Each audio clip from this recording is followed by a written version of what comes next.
Hey there, welcome back to CMTEQ channel. Now, you and I will understand that a wind turbine converts mechanical energy into electrical energy.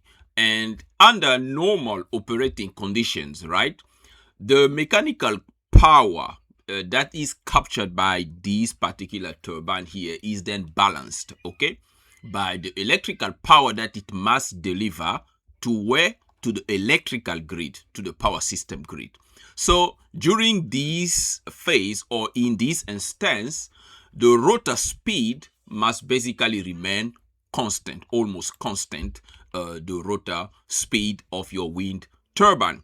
But now, what happens if the electrical demand, right, on the grid suddenly increase? Load changes. People start connecting various type of load on the system, right? Now, while you busy picturing this particular scenario of a load change, what will actually happen in this instant in time is that the electrical power, right, that is required because the load have just been changed, a switch have been flipped, okay, on, right, the power flow will instantly, almost instantly change, okay, while the aerodynamics, right, that's going on within your wind turbine system, like the controller power extraction mechanism cannot instantly change within your wind turbine control system. So which means for a brief moment, these basically create an imbalance between the turbine's mechanical input and the electrical output that's going into the power grid. And as a result, the turbine will then respond by exchanging energy that is stored in its rotating mass of the turbine, right? And that will then result in causing the rotor speed and the electrical output power to change until the control system basically restore the system into a new steady state system where we've got a new power demand, right, on the output side, and also the new power demand on the input side. So that is basically what you are looking at when you look at these two graphs here.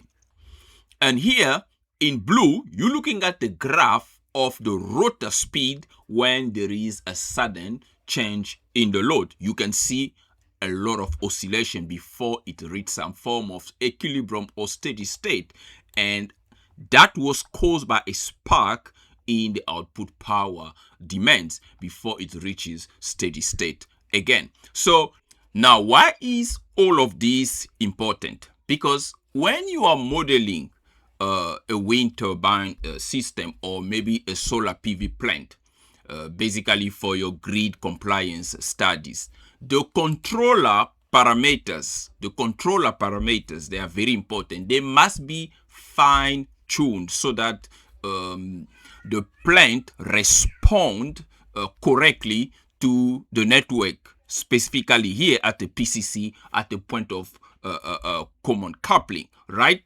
The plant must respond correctly to network disturbances.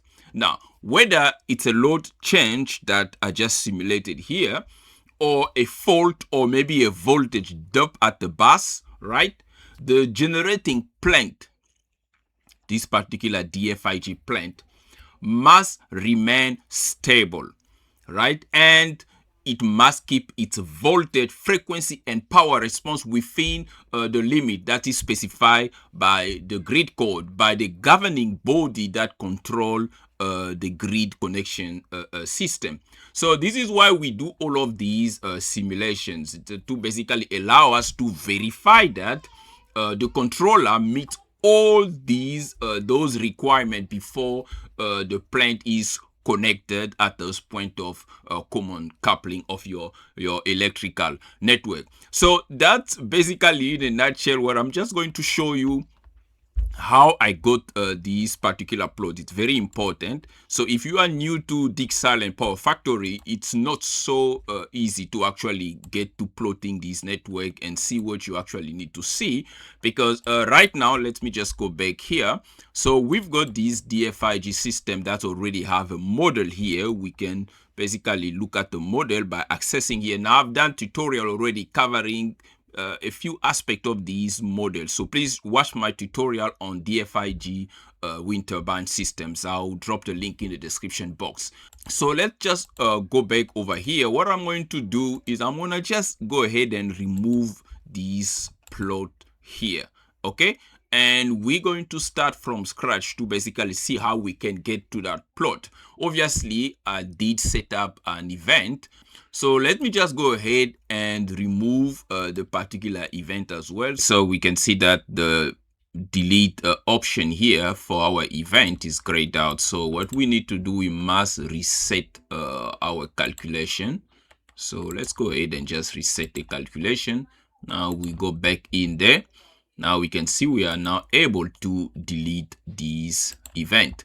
Now let's just look at what we did in here. So we basically had an event that was fired, or that was executed after 3 seconds, and we had the load change, 20% active and 5% reactive power that was applied on load 1.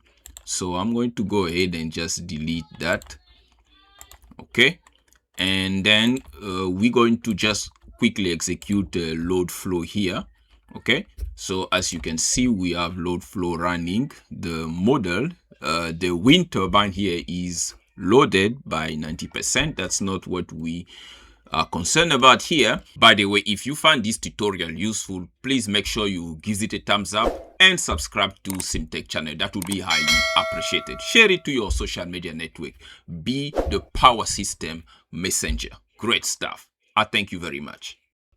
Now we go back into the variable definition. You can see that it's a DFIG model that we basically going to be monitoring this particular variable. Now that is very important. Once you run your load flow, you need to basically define this variable for RMS simulation, right? That's where it's going to pop up.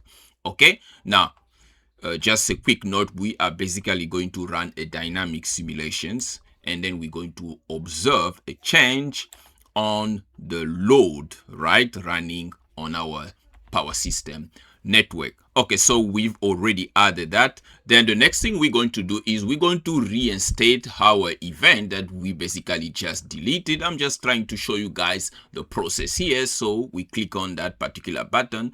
Now there is a load event change. There are a few other events you can select here: short circuit, switch event, and all sort of things, outage and things like that. So we are going to select a load event, okay?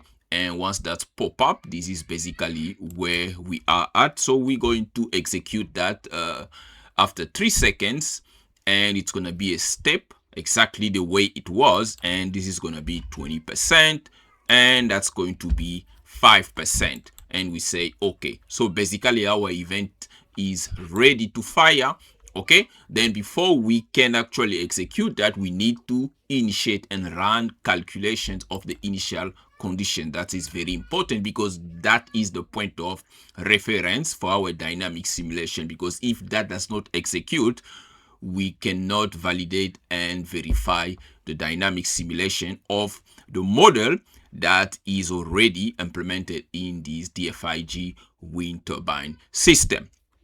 Great stuff. Then we can now go ahead and execute the simulation for the 10 seconds, because remember, we're only introducing an event in the 3 seconds running into the 3rd second. So we can basically just simulate for 10 seconds. That is good enough. Great stuff. Now if we look down over here, the event already fired. Nope, it did not fire because we forgot something. So let's just go back there over here, and we need to edit our event. So we missed something. What did we miss here? We failed to attach the load. Okay, very important when you are busy modeling. You must not neglect these small things. Otherwise, you're going to be wondering why is nothing happening. So you need to actually attach your load, and we're going to select load 1. Perfect. Okay, now here it says it's a read only, so we basically cannot edit. The reason why we cannot edit is because we are already within the dynamic simulation. So let's go ahead and just reset again over here.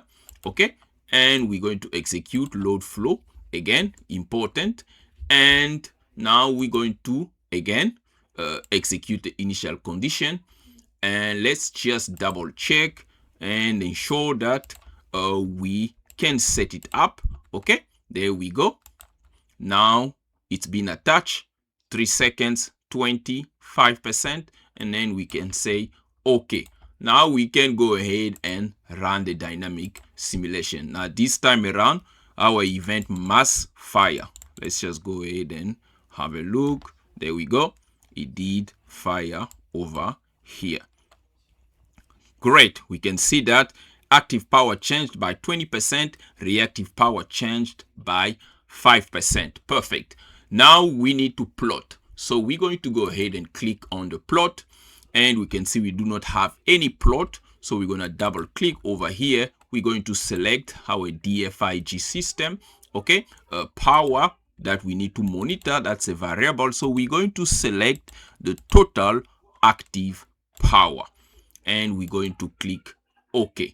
There we go. There is still nothing available here to show. We just need to scale our graph here so that we can see the power. There we go. Here is the power. Now we need to add the speed as well. So let's go ahead and add another plot. So we're going to create a VI and select subplot. Once the plot pop up here, double click on it and repeat the same process, and we're going to select a different variable. This time around we select the speed in per unit, and we're just going to change it to blue or whatever color you desire, and we're going to place it over there. Then we need to resize again so that we can see. Great stuff. So that is how you arrive at this point. Now you can see after 3 seconds you can obviously zoom in, right? You can zoom in over here like that. There we go.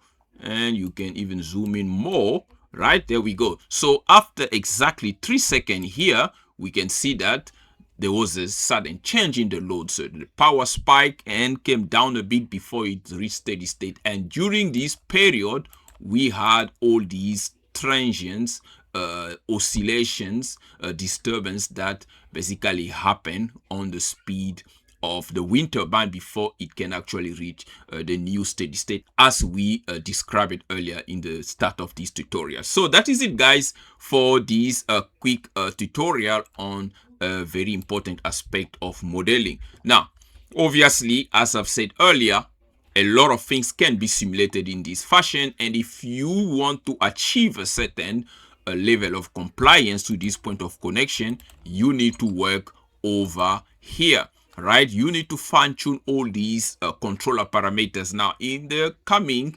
weeks, I'm going to be releasing tutorial on how to actually fine-tune these controllers and test that the control system is working, so that you can remain within the grid compliance studies. So if you want to know more on these topics, make sure you subscribe to CMTEQ channel, and also make sure that if you actually want to go deeper into these studies, join the CMTEQ channel membership, because that is where I sometimes publish these short brief tutorial that target specific topic. Great stuff. So that is it, guys, for this tutorial. Until next time, cheers.